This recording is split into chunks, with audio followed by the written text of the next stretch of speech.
Good morning, everyone, and welcome to week 4 in our webinar series, Falls Prevention Deserves Your Attention. I hope everybody is having an amazing Wednesday morning thus far. This Falls Prevention webinar is brought to you and hosted in partnership through Vintage Fitness and through Stay Active Rehabilitation.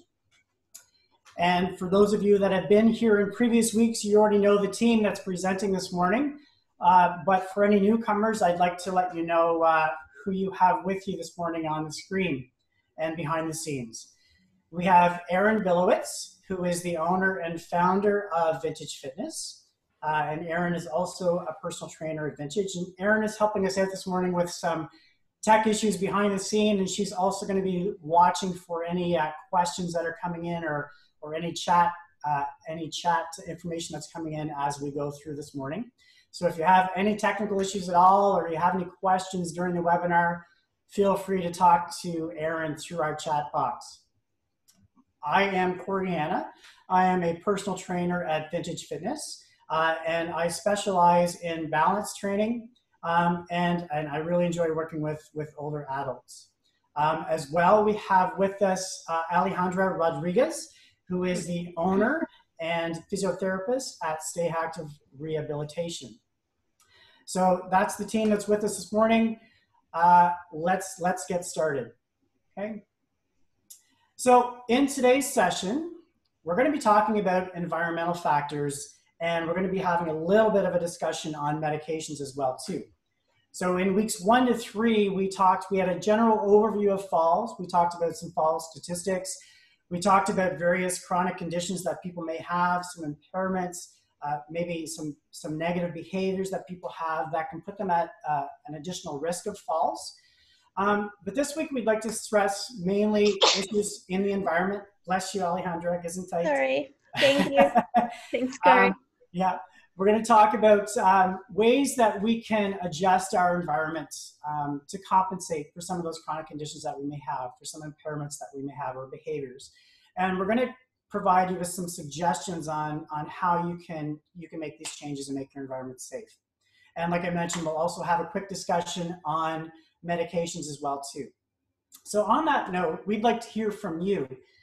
We've just launched a poll, and it's asking, what are the fall risks in your home? So feel free to fill out that poll. And we're hoping to address some of these issues this morning that you might have. So I'm just going to give us a few seconds to fill that out. So we're seeing no grab bars in the shower, dim lighting, rushing. Rushing is a big one we'll talk about. What are your throw rugs, for instance? So a lot of these things you'll find are common sense things, but until somebody actually points them out or you have a discussion, you might not realize how important they are to minimizing your risk of falls, okay? So we're gonna let the poll numbers come in. Erin, you can update us with those as we go along. Absolutely. So we have 72% of people voting, and it seems like rushing is the biggest thing that's coming up for most. Right. All right. So when we talk about our environment, we're talking about the space around us. So whether that's in our own homes, so in our own condo, apartment, bungalow, where we live, so that's our environment. But it can also be outside area, any space that we're in, whether it be when we're out shopping in stores or going to doctor's appointments, when we're visiting family and friends.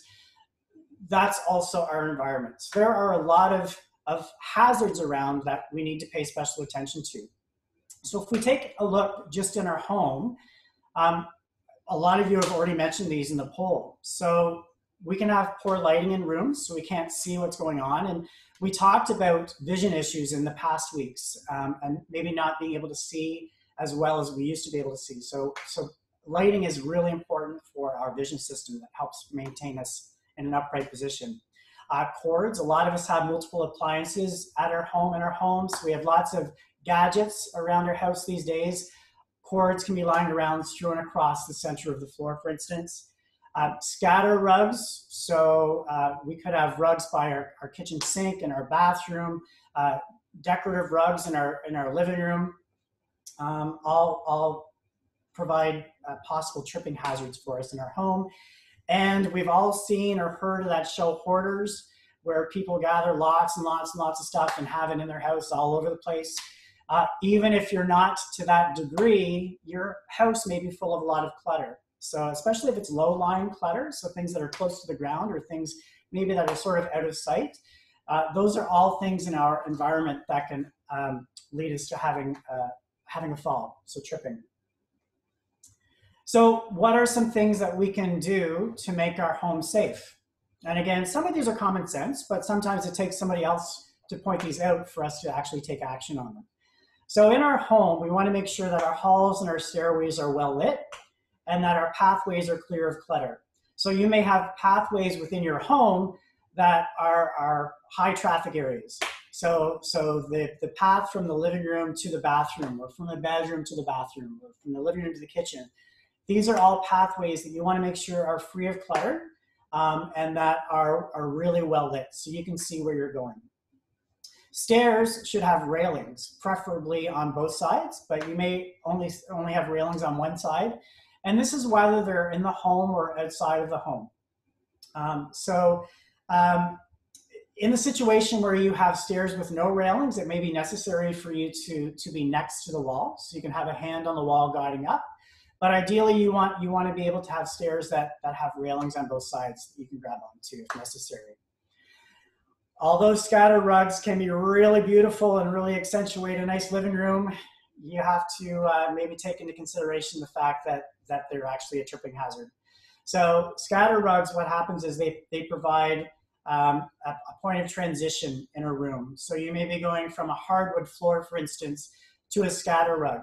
And that transition, if you have weakness in your lower body and you don't have a proper gait, for instance, if you're not doing a proper heel to toe strike when you walk, and you start to shuffle, which sometimes happens as we age, that transition, even just from hardwood to a scatter rug, can actually cause some problems for you and be a tripping hazard, as well as if the mats themselves are slippery or have a non-rubber stick back on the back, so they can slip out from underneath you and cause you to fall.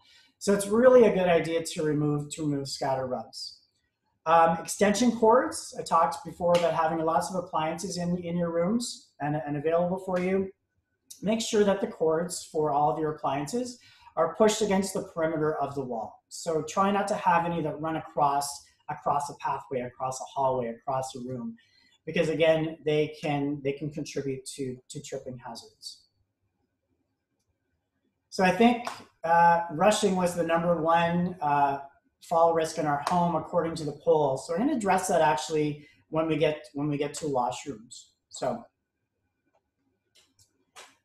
So tripping hazards in your environment can also include stairs. And I talked before about your environment being in your home and outside the home.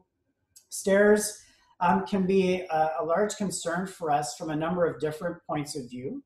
So as I mentioned before, we talked about our vision system in week 3. And if you have impairments in your vision system, that may mean that you have a hard time differentiating one stair from the next. So if you have issues with contrast, you may not be able to see where the next stair starts. And it could be just a 1 or 2 stair climb, and you could find that difficult. You could trip and fall.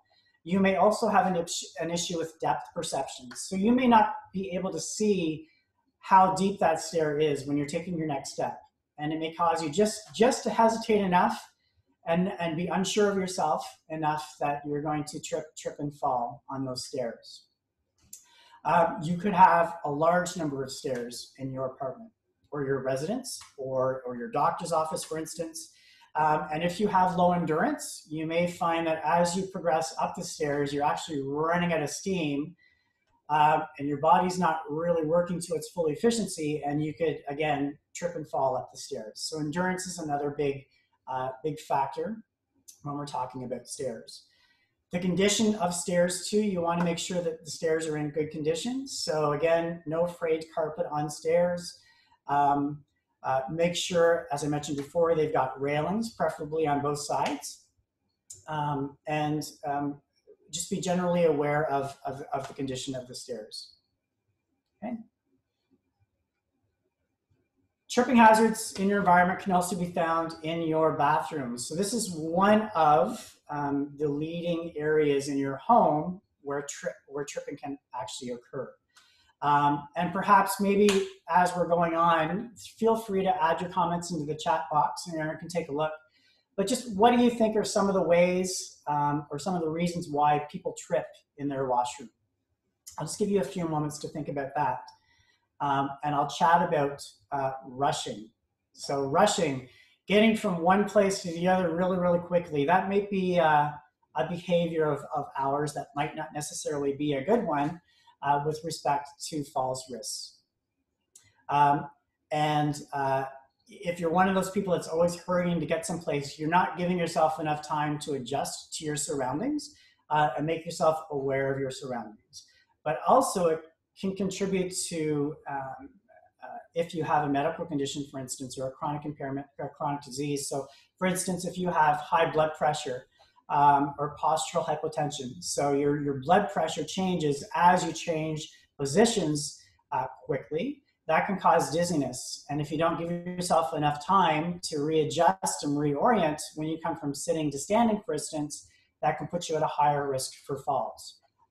So Cory, I'll just give you a little bit of stuff that's coming from the chat. So the question, why do you think people trip on their washrooms? The responses we're getting: slippery surfaces, water or towels on the floor, wet floors. So it's all just the fact that it's a wet environment, which can cause it to be slippery, seems to be coming up. Right, and that's exactly it. And again, some common sense things, but until we actually start having the discussion and have people point these things out, they may go unnoticed. It's an interesting fact with rushing, whether somebody is incontinent or not actually correlates with their risk of falls. And when I started doing falls prevention training, I thought that was an interesting statistic because I thought, what could that possibly have to do with falls, somebody being incontinent? But what's the first thing you think of when you feel a sudden urge to go to the bathroom? I gotta rush, I gotta get to the bathroom really fast. And that's when tripping occurs. So think of in the nighttime, you sit up in your bed really quickly, you realize, oh, I've got to get to the washroom quickly or I'm going to have an accident. You don't give yourself enough time to sit up in bed slowly, come to the edge of the bed, stand, get your orientation, maybe turn on a light before heading to the washroom. And like I mentioned before, that pathway to the washroom should be clear of clutter. So what happens is you get up and you run really quickly to the washroom trying to avoid that accident, and you end up having an even worse accident by tripping and falling.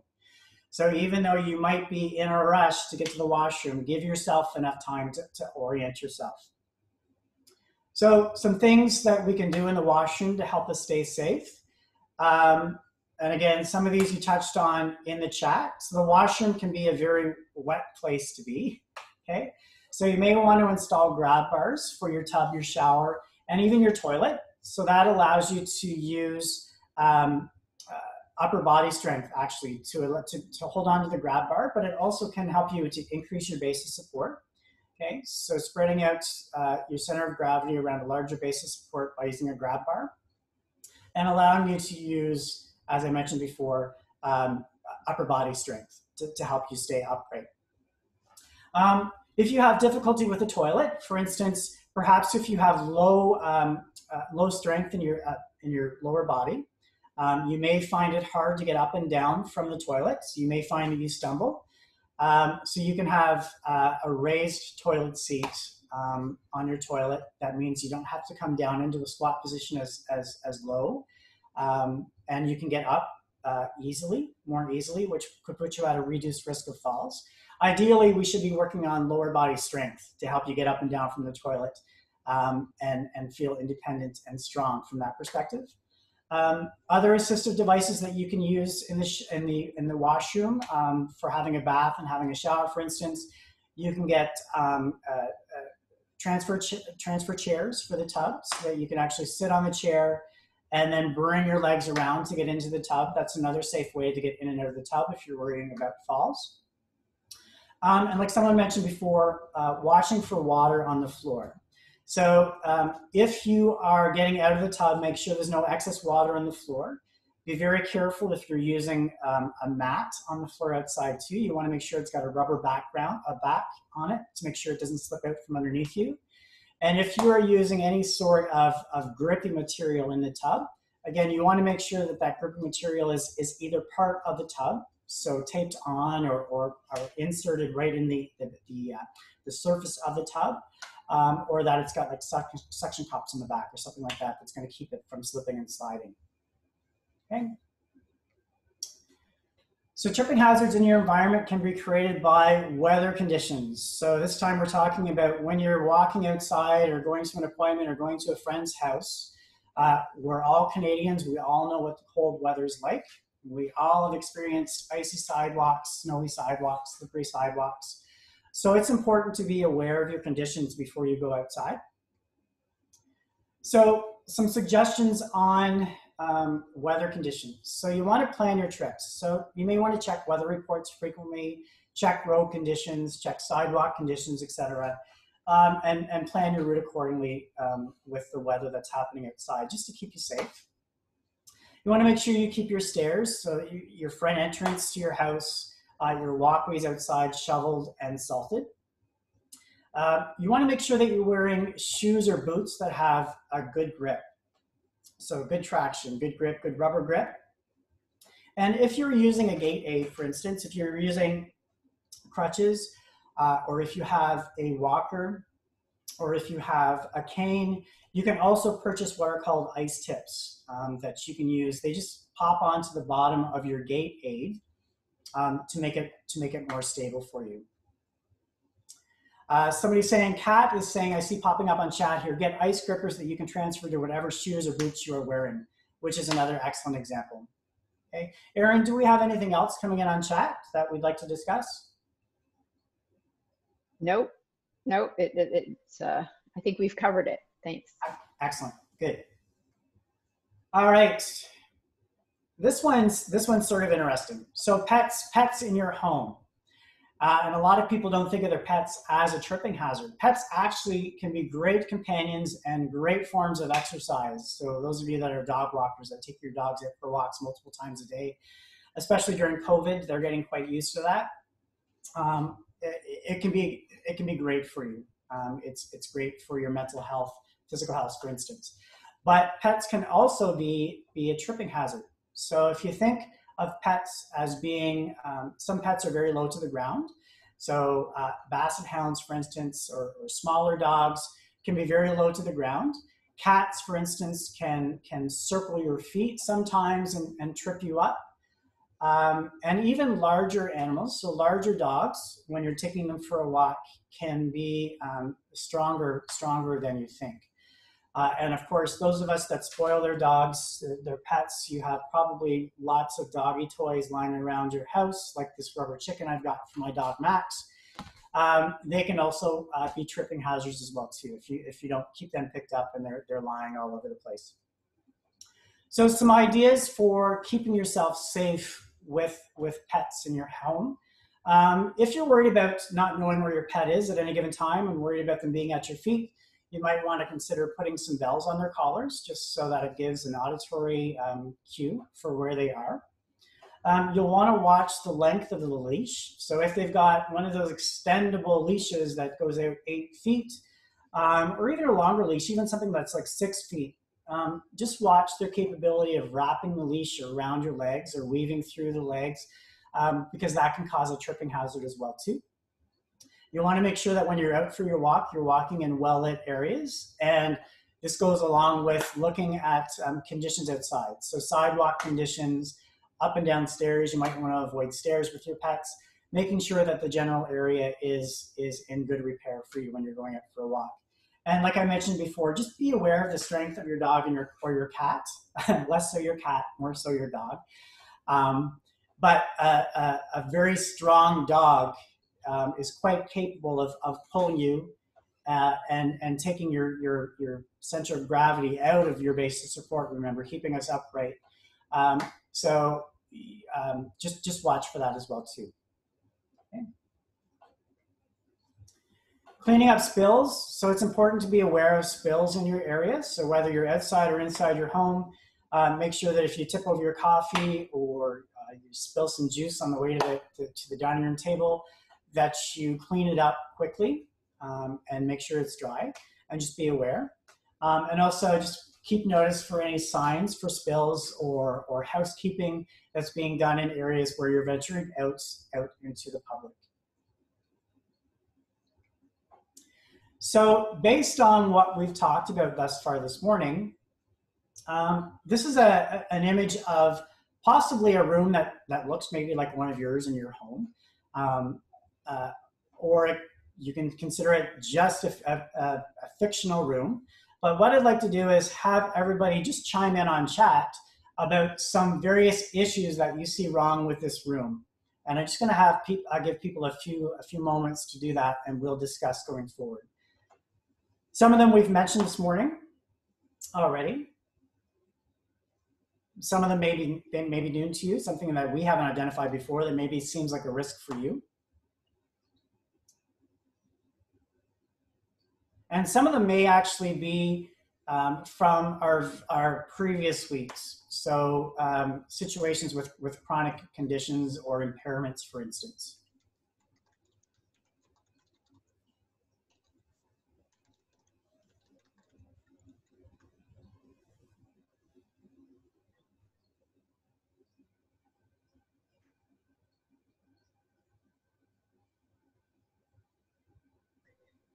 So there's lots of stuff coming up in the chat because this is a disaster of a room, but okay. So, you know, just clutter, cabinets being open, which hasn't been mentioned, cords, you know, storing stuff on the stairs, which is a habit. So you think, oh, I'm just going to pop it on the stairs and I'll remember to bring it upstairs when I see it again. Right. You know, the coffee pot overflowing, the loose rugs, the lack of handrail, pills. Linda, I didn't notice that one. Thank you. You know, carrying something as you're going down the stairs, the scatter rugs, the pets, towel on the space heater. That's interesting. Again, I get some good perception here. Yeah. Let's see, cat, cigarette on the table, so a lot of fire hazards going on there as well. Which could tie into rushing, right? So rushing to put out a fire, for sure. Yeah. Cat playing with the wires. Carpet doesn't look firm, so not wearing glasses. That was the one I was waiting for. That's good. Okay.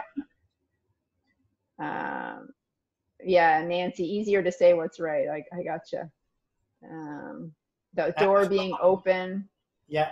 And I just see, I think maybe it was Isabella, if I got the name correct, was mentioning that the phone is far away from the person.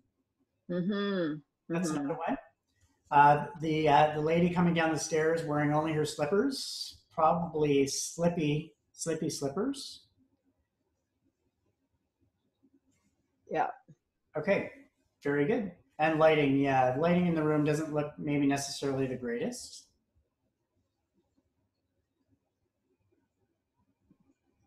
Risk for hitting the head on the cabinet door, that's a good one.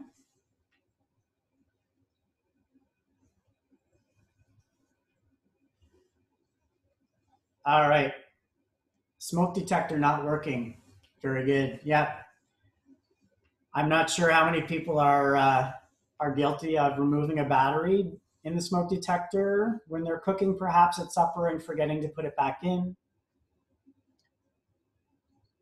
A low footstool, tripping hazard, right? They could trip over that.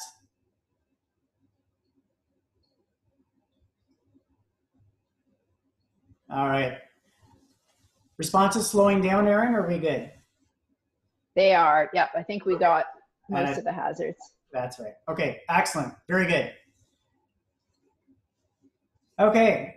So, although we really, really, really want this for everybody, we want everybody to be 100% free of falls and trips and spills.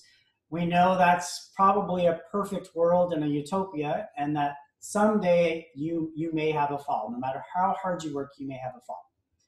Okay, so in case of emergency, there are some things that you might want to take into consideration if you have a fall.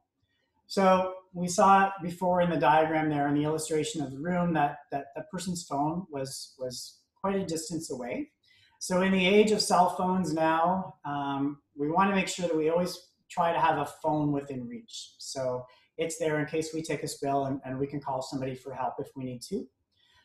You might also want to consider subscribing to an emergency alert service. So something like a Life Alert, for instance. So if you're not familiar with that, it's a service where you can wear like an indicator around your neck that you can press a button on, and somebody will call and check on you, make sure everything is okay. And if they don't get a response from you, then they will send emergency responders.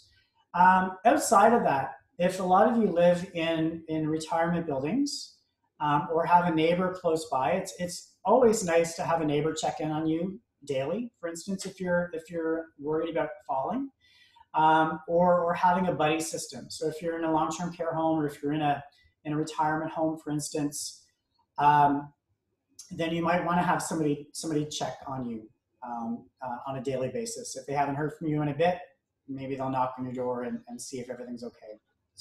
So Cory, one question's coming up, and I don't know the answer to it. Maybe you or Alejandra does. Are the life alerts, are they only good in your home? Typically, I know in the past I've had participants in my exercise classes that have had Life Alert, and they are only good in their apartments, or at least within proximity to their area. So if they have a common area that's close to their apartment, it would work. I honestly don't know the answer. I'm assuming that was a few years ago. I'm assuming that they've gotten smart enough now that they could use, possibly even be linked to a phone, for instance, or to an internet service. Somebody's saying, cell service. Fiona has mentioned cell. So that's a good question. We would have to follow up with that. And that might be one of the things that we talk about in the Facebook group that we're going to talk about a little bit later. So Alejandra, I don't know if you have any other answers for that one or not. Same as you. Okay. Same as you. I'm not up to date with it, but I'm assuming that they've probably added some more technology into their service. Okay. All right. Actually, as a question to the participants, has anybody had to use their subscription service like that, like Life Alert, in the past? And if you have, it would be interesting to hear your experience through chat with Erin.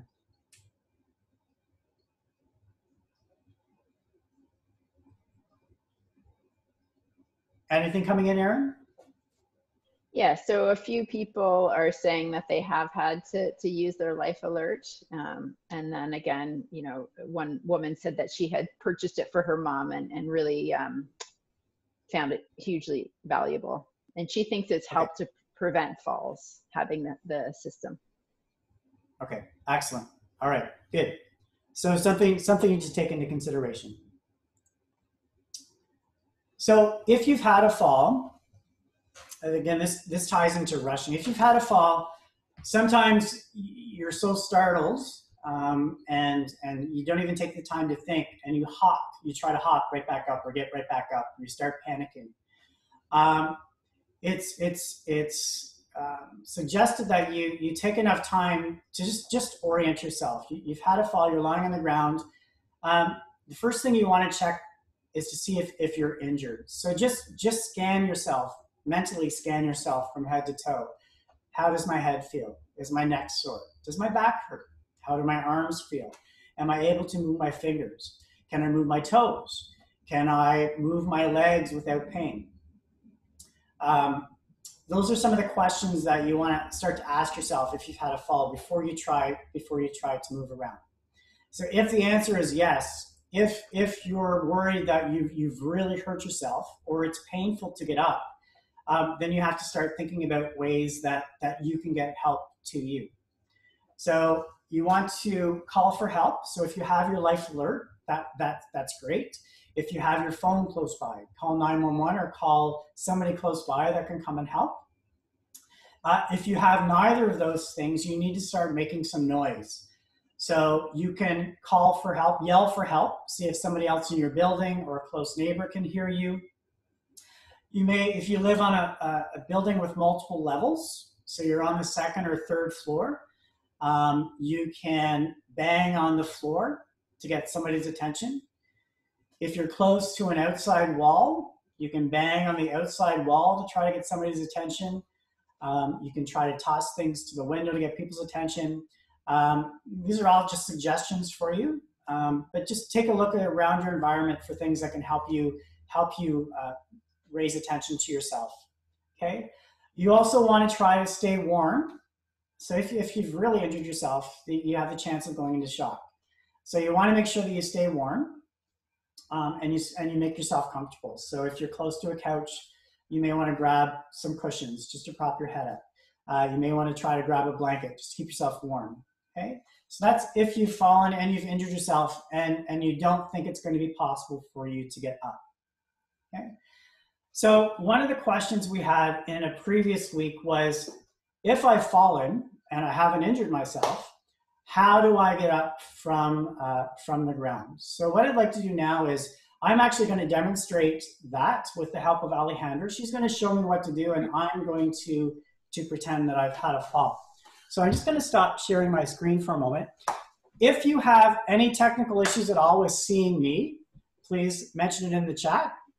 But our tech guru in the back is going to hopefully make sure that I'm spotlighted, okay? So I'm just going to stop sharing my screen for a moment.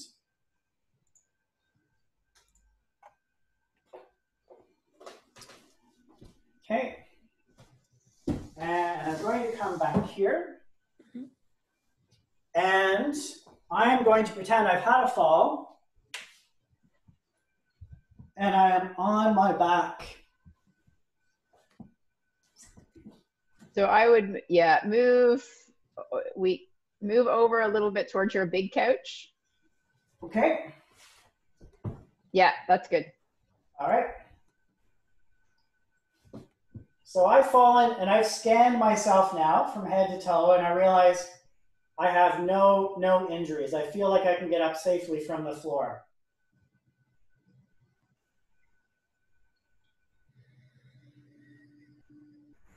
So I would try to roll to one side, preferably rolling. If I have a weak side and a strong side, preferably rolling to my strong side so I can use my upper body strength to push myself up to sitting.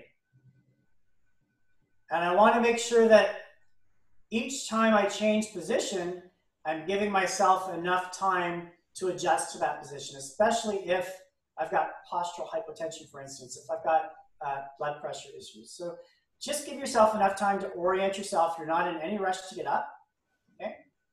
So from here, I'm feeling pretty good. I'm not dizzy. I feel like I can get up and go into a different position. And I'm going to come to my hands and my knees.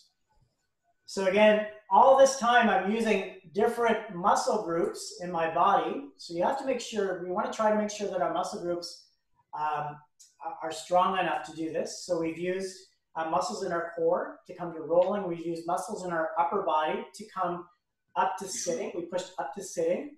And now I'm using muscles in my upper body, lower body to support myself, and my core as well too. And I'm going to come to a stable object that's close to me. So that may mean I'm crawling slowly to a stable object. And I'm close enough now that I can put both hands on the chair. I'm going to use the strongest leg, so my strongest side. If this is my right side, for instance, I feel that's my stronger leg. I'm going to bring it up, and I'm going to use the strength in that leg to come to standing slowly, and then bring myself around slowly to sitting in the chair. Okay? All the while paying attention to what my body is telling me. Okay? And taking enough time to change positions to make sure that you're not becoming dizzy or creating more opportunity for more injury. And then from here, give yourself enough time again to orient yourself And if you feel like you need further assistance, then you can go and try to grab a phone, try and get some help otherwise, just to make sure that nothing else has been hurt that you're not aware of. Okay. So Erin, were you able to see all of that? Do I need to repeat it? Yeah, I was able to see it really well. And Dee's saying that was excellent. The one thing I would add is if you live independently, you should be able to get yourself up off the floor.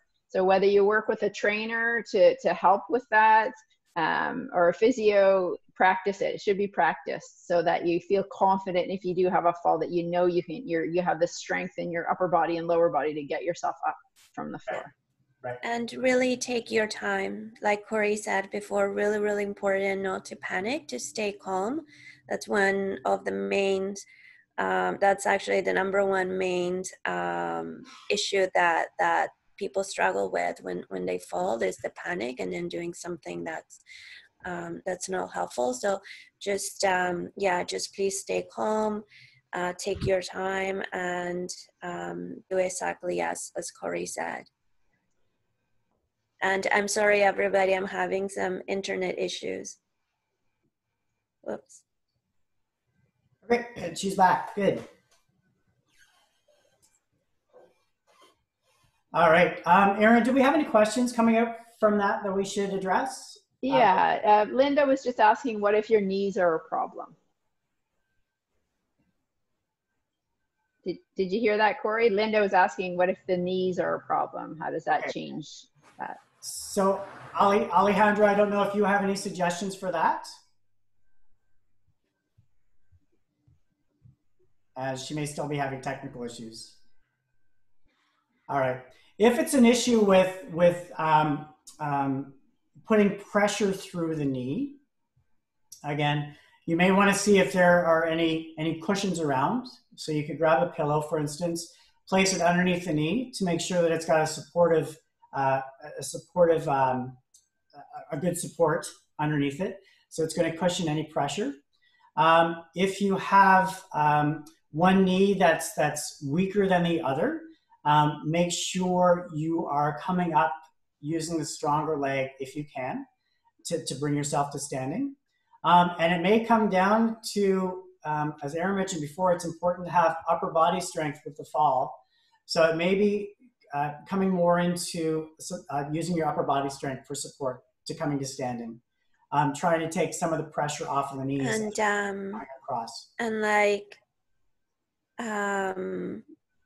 so for Linda also, if you're having an issue with your knees as well, like Cory said and Erin said, this is something that you want to practice regularly, and identify what is the issue with the knee. Is it a lack of flexibility? Is it a lack of strength? Is it both?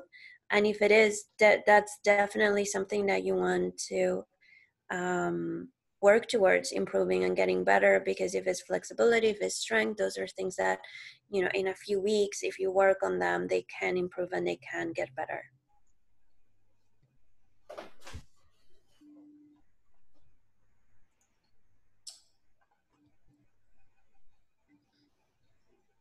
Okay, so I'm just going to share my screen again.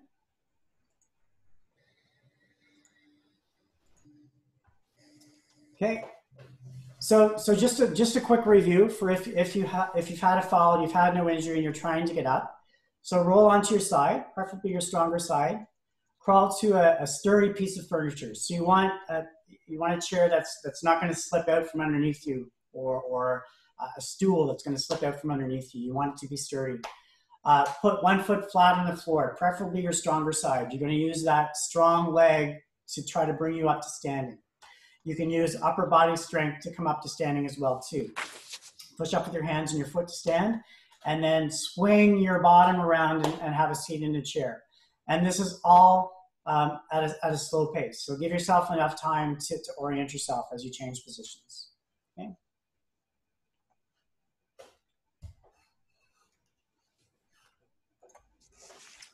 So now we're going to take, we're going to have a little bit of a discussion about medications and give you some tips and tricks on making sure that your medications aren't contributing to your falls risk. So you want to make sure you're in constant communication with your doctor and especially your pharmacist. You want to make sure that you're going to preferably the same pharmacist for all of your medications, because then they are able to actually keep track of all the medications, and they'll be able to raise any red flags if they suspect that one medication is going to interact with something else. And they can tell you what the side effects are for your medication. So for instance, if you're on a medication for high blood pressure, for instance, if one of the side effects is that it's going to make you dizzy, or that it's going to contribute to muscle weakness, for instance. Those are things that you would want to know from a falls prevention risk. And you want to try to keep a list of all of those medications and all of their side effects around somewhere. Whether you keep a journal or the pharmacist can actually should be able to give you a printout of all of your medications and their side effects. And you can review them. And it's suggested that every time you go back to your doctor, you bring your list of medications with you so that they can review it. And if they diagnose anything new, they can take into consideration what that new medication might do in combination with all of your existing medications. And Cory, I'd like to add, there's also as well, in Ontario, you do have the access if you're taking a certain amount of medication. I believe it's 3, but I'm not 100%. But you can request to sit a consultation with the pharmacist, to sit down one-on-one with the pharmacist for a session and to have that medication review. Right. And to also let him know as well about if you're taking any vitamins or herbal supplements that you've maybe gotten from the health food store, because depending on what medication you're in, some of those vitamins or supplements could interact with and have dangerous side effects. So you definitely want to as well use your pharmacist as a source of knowledge. Right. Yeah, great point. And the fact too, we addressed that medications can include really a lot of different things. It's not necessarily prescribed medication, but it can also include herbal supplements and vitamins and even over-the-counter drugs. So it would be great for them to be aware of everything that you're consuming, so they can take that into consideration. We also have to consider too that some medications that help you relax or help you sleep or improve your mood can increase your risk of falling. So again, those side effects where maybe it makes you dizzy or it causes swings in your blood pressure as a side effect, or hearing or vision issues, those types of things that can increase your falls risk.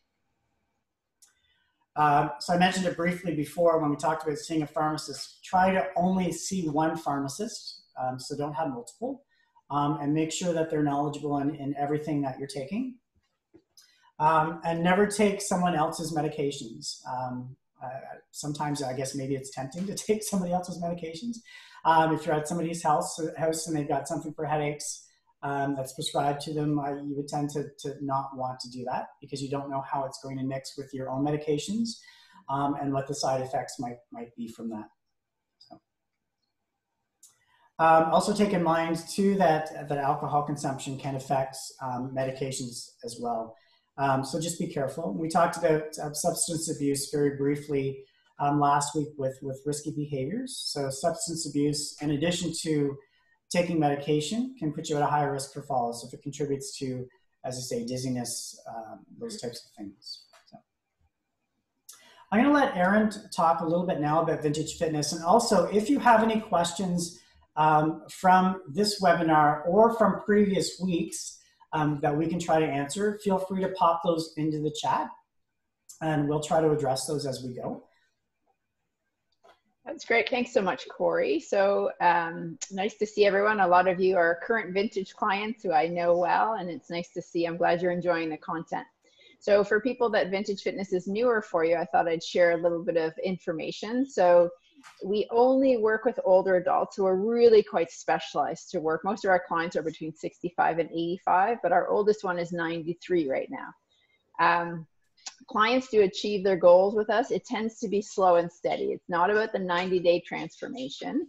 It really is about making small changes that make an impact and make a difference. And we've been doing this for a while. So we started the company in 2005. So 15 years we've been working in this field. So we know what we're doing. Okay. Just to give you a bit of a sense of a couple of client success stories. So this is Peter. He went from, you know, being 35 pounds overweight, and after a couple of months, 3 months, he had lost 15 pounds, 2 inches from his waist. And it really, his stamina was an issue as well. So going from feeling out of breath, just walking up a few flights of stairs, so he just climbed stairs without even thinking about it. So he started working with us when he was 67, and he's in his early 70s now. And then knee pain was a big issue for him. So the weight loss and some of the strengthening we did around the knees really helped to make his knees feel much better. And then just one more, this is Pam. She came to us, she had had a double knee replacement. Really couldn't climb stairs, and her knees were in pretty constant pain. She can now do 40 sit to stand, so sitting into a chair and popping back up in under 3 minutes. And she's able to get down on the floor and back up. So this is the one I pulled specifically for fall prevention. So she lived independently and never got on the floor. She didn't feel comfortable, and we forced her to get up and down from the floor at least 6 times a week during her training. So she's really quite confident getting up off the floor now, which improves her, which reduces her fall risk. And depression was another issue for Pam. So just the exercises helped her feel much better and feel quite confident. So just again, an opportunity to ask any questions. We can monitor those coming through the chat. Again, whether it's for this week or for previous weeks. I'm not sure if there's anything there, Erin, that we need to address. People are asking if they can have access to the recordings of our previous webinars, and I will definitely send the links to the recordings to the group. Okay. All right, so I'll let you address this one as well too. So what's next?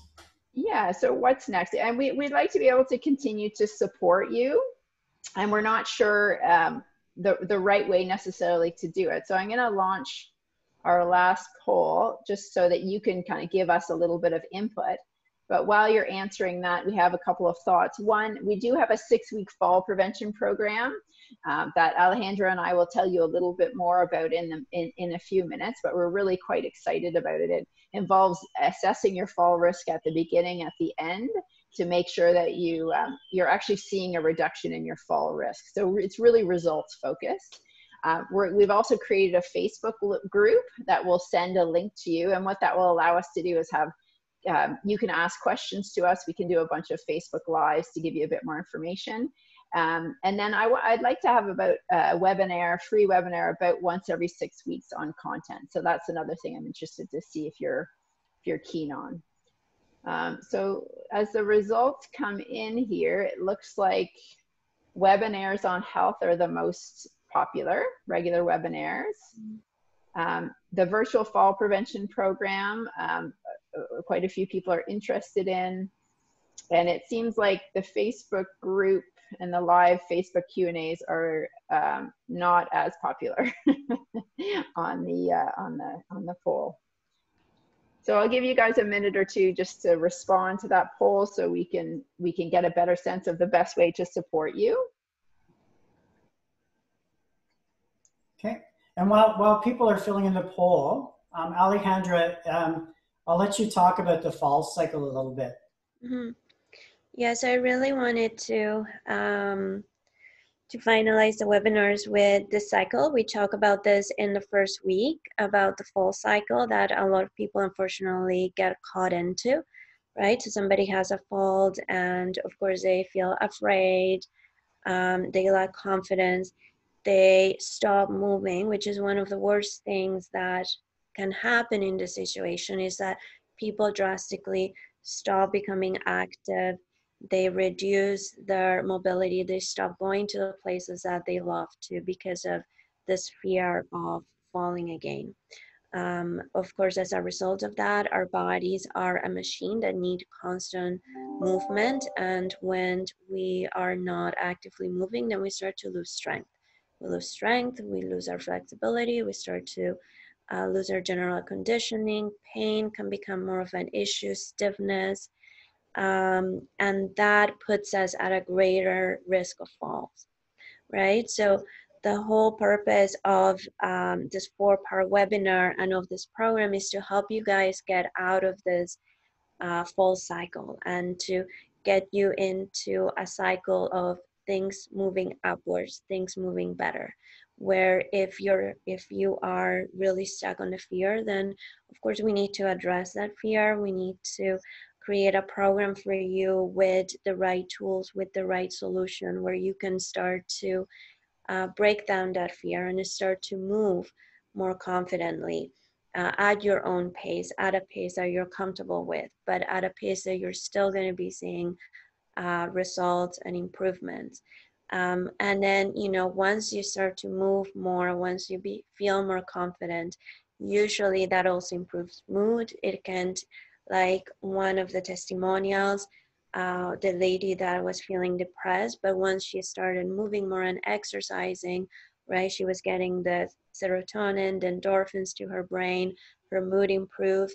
You know, that's gonna make you feel hopefully more confident that you can start to get out more, socialize, you know, see your friends, do the activities that you love doing, and you know, in that become more active, which is of course going to help to improve your quality of life and get you out of this fall cycle, and or get you into a positive cycle of things moving upwards for you, life getting better, your quality of life improving. So that is our goal for you. That is our vision for everybody that's here, to provide you the tools and the knowledge that you need so that that can happen. One thing also I'd like to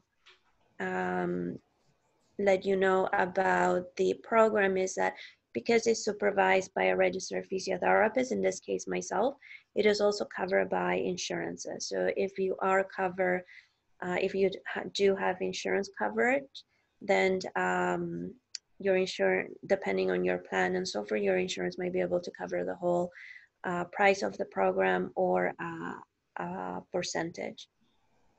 So Alejandra, one of the participants had asked if we could show safe climbing of stairs, because stairs is such a fall risk. So if you like, I'll stand. Yes, so in terms of stairs, can you guys see me or am I frozen again? I'm so sorry about the internet connection. I'm not in my home in Toronto anymore, so that's why. Cory, if you wanted to stop share for a minute, maybe I'll highlight myself. Yeah. I'll pin my video, and then people can maybe see. And Alejandra, if you want to talk through safe stair climbing.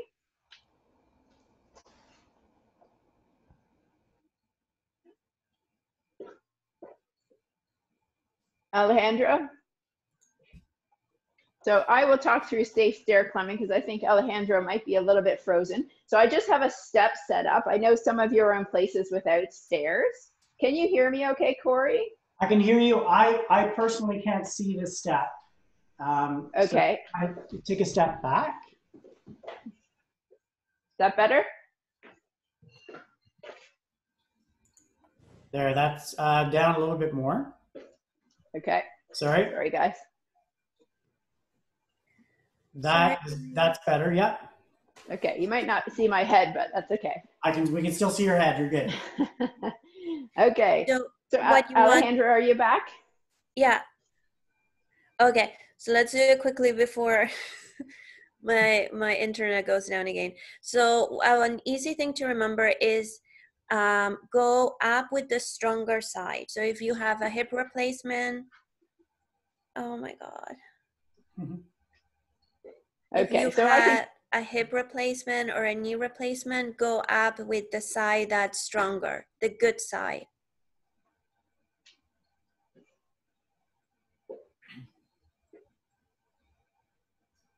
Okay. The other things I would mention in terms of stairs is if you have a handrail, on either side, you're going to be gripping on either side.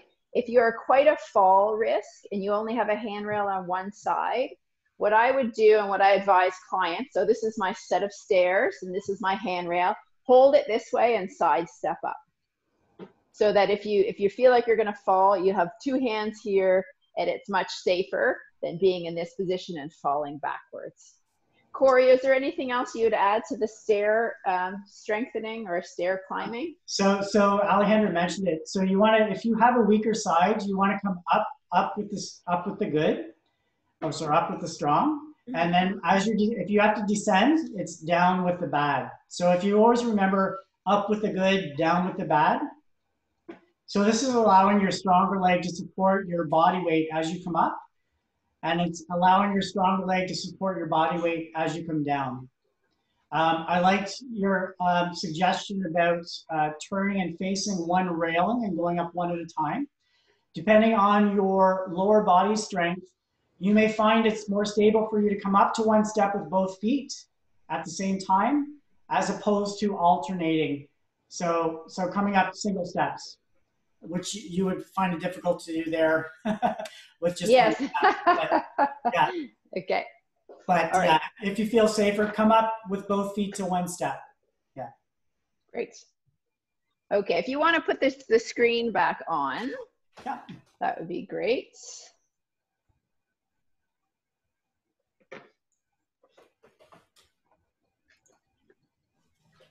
The other thing I would mention is we train this a lot. So if people don't have stairs in their condo, it's still important that they know how to go on stairs for transit, for when you visit your kids over the holidays and they don't have a toilet on the first floor, you got to be able to get upstairs. It's really important. So we can help strengthen the knees. If the knees are in pain, we can strengthen the legs, and we can improve the balance, all things that are important for climbing stairs. All right, so we're almost towards the end. We do have a 6-week virtual fall prevention program to offer anyone that's interested. It really will help to reduce your fall risk. As Alejandra mentioned, it would be covered if you have some insurance coverage, because it's monitored by a physiotherapist. It will help to improve your balance, and it will really help to spark some motivation for you to exercise. So if you're going on walks, that's fantastic, but you should be doing balance training. If you're a fall risk, just doing walks isn't going to be enough to improve your balance and reduce your fall risk. So thank you so much for attending the webinar. I'm going to stop the recording, and then anyone that's interested in learning a bit more about the fall prevention program, I'd love you to stay on the webinar. Cory and Alejandra and I will stay for a few minutes, and we'll tell you a little bit more about it.